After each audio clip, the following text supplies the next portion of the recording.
Welcome to యూఏటీవీ.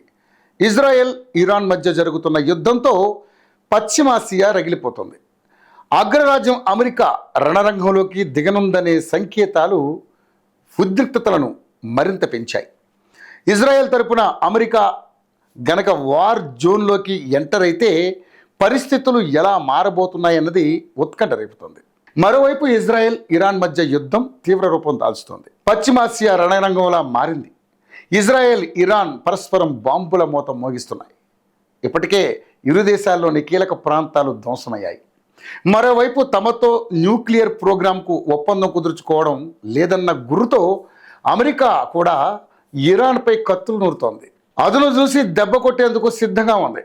ఈ క్రమంలో Iran రాజకీయ నాయకత్వం మనుగడే ప్రశ్నార్థకంగా మారింది. ఎంత జరుగుతున్నా ఇన్నాళ్లు ఇరాన్కు పాలు పోసి పెంచిన హమాస్, హజ్బుల్లా, హుతీలు లాంటి ముసుగు సంస్థల జాడ కనిపించడం లేదు.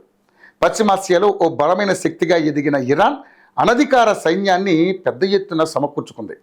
పాలస్తీనాలో హమాస్, లెబనాన్లో హెజ్బుల్లా, యోమన్లో హుతీలు, ఇరాక్లో కొన్ని ముసుగు సంస్థలను ఏర్పాటు చేసి ప్రత్యక్షంగా పరోక్షంగా వాటికి సహకారం అందించింది. నేరుగా తాను యుద్ధ రంగంలోకి దిగకుండా శత్రు దేశాలపై వీరిని ఉసుగొల్పేది. ఈ క్రమంలోనే ఇజ్రాయెల్ హమాస్ యుద్ధం మొదలైంది. ఆ ఉగ్ర సంస్థకు సాయం చేసేందుకు హెజ్బుల్లా ముందుకు రావడంతో ఆ యుద్ధం బీరుట్ వరకు ఎగబాకింది. Israel ప్రతాపానికి Hamas, హెజ్బుల్లాలోని అగ్రనాయకత్వం తుడిచిపెట్టుకుపోయాయి. ఆయా వర్గాల్లో అంతర్గత కుమ్ములాట్లు కూడా మొదలైనట్లుగా తెలుస్తోంది. వారిని ఏకతాటి మీదకు తీసుకురావాల్సిన ఇరాన్లో ప్రస్తుతం అనిశ్చితి కొనసాగుతోంది. ఇప్పుడు ఎవరికి వారే అన్నట్లుగా వ్యవహరించడంతో ఇరాన్ ఒంటరి పోరాటం సాగించాల్సిన పరిస్థితి ఏర్పడి సెల్ఫ్ గోల్ చేసుకుంటుందన్న అభిప్రాయం వ్యక్తమవుతుంది. అది అలా ఉంటే ఇజ్రాయెల్ ఇరాన్ మధ్య మొదలైన యుద్ధం క్రమంగా అగ్రదేశాలను కూడా కదిలిస్తోంది. టెహరాన్ అణు కార్యక్రమాన్ని బూచిగా చూపి ఆ దేశంపై సైనిక చర్యలకు దిగేందుకు అమెరికా సిద్ధమవుతుంది. సరైన సమయం కోసం వేచి చూస్తోంది. ఈ నేపథ్యంలో రష్యా హెచ్చరికలు జారీ చేసింది. ఇరాన్ ఇజ్రాయెల్ యుద్ధంలో అమెరికా సైనిక జోక్యం సరికాదని, ఇది అత్యంత ప్రమాదకరమని హెచ్చరించింది.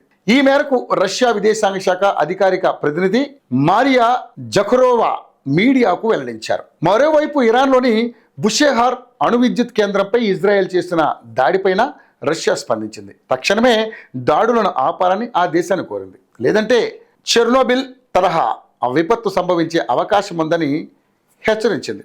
ఈ క్రమంలో ఇజ్రాయెల్ మిలిటరీ అధికార ప్రతినిధి స్పందించారు. పొరపాటు వల్లే దాడి జరిగిందని వివరణిచ్చారు. అయితే బుషెహార్కు ప్రమాదం వాటిల్లిందా లేదా అనే విషయంపై స్పష్టత మాత్రం ఇవ్వలేదు.